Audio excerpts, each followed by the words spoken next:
Hi everyone. CCNA day 6 last క్లాస్లో మనం DNS IP ఎలా వచ్చిందో తెలుసుకున్నాం. ఇప్పుడు ఆ IP నుంచి మనం వెబ్ సర్వర్కి ఎలాగ ఎస్టాబ్లిష్మెంట్ జరుగుతుంది అనేది చూద్దాం.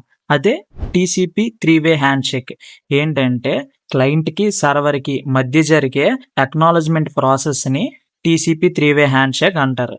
TCP ప్యాకెట్లో ఫ్లాగ్స్ ఉంటాయి. ఆ ఫ్లాగ్స్లో ఫస్ట్ క్లయింట్ సర్వర్కి సింక్రనైజేషన్ కోసం సింక్ ఫ్లాగ్ని సెండ్ చేస్తుంది. అప్పుడు సర్వరు అది రిసీవ్ చేసుకొని సింక్ ప్లస్ అక్నాలజ్మెంట్ ఫ్లాగ్ని క్లయింట్కి సెండ్ చేస్తుంది. అప్పుడు క్లయింట్ అక్నాలజ్మెంట్ ప్యాకెట్ని సెండ్ చేస్తుంది. క్లయింట్కి సర్వర్కి అక్నాలజ్మెంట్ జరిగి మనకి HTTP ద్వారా వెబ్సైట్ అనేది ఓపెన్ అవుతుంది. రియల్ ప్యాకెట్స్లో చూసినట్లయితే అక్కడ చూడొచ్చు TCPలో ఫ్లాగ్స్లో సింక్ అనే ఫ్లాగ్ సెట్ 1 పెట్టి ఉంది.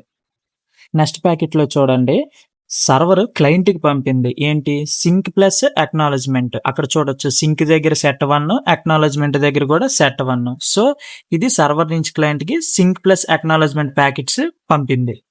ఇది లాస్ట్. ఇప్పుడు క్లయింట్ సర్వర్కి అక్నాలజ్మెంట్ ఫ్లాగ్ సెండ్ చేస్తుంది. మీరు ఈ ప్యాకెట్లో చూడొచ్చు, అక్కడ మనకి అక్నాలజ్మెంట్లో 1 అని ఉంది. ఎవరు, క్లయింట్ నుంచి సర్వర్కి పంపిస్తుంది అనమాట. TCP ప్యాక్ క్లయింట్ నుంచి సర్వర్కి, సర్వర్ నుంచి క్లయింట్కి అక్నాలజ్మెంట్ పూర్తయింది. HTTP ద్వారా వెబ్సైట్ ఓపెన్ అవుతుంది.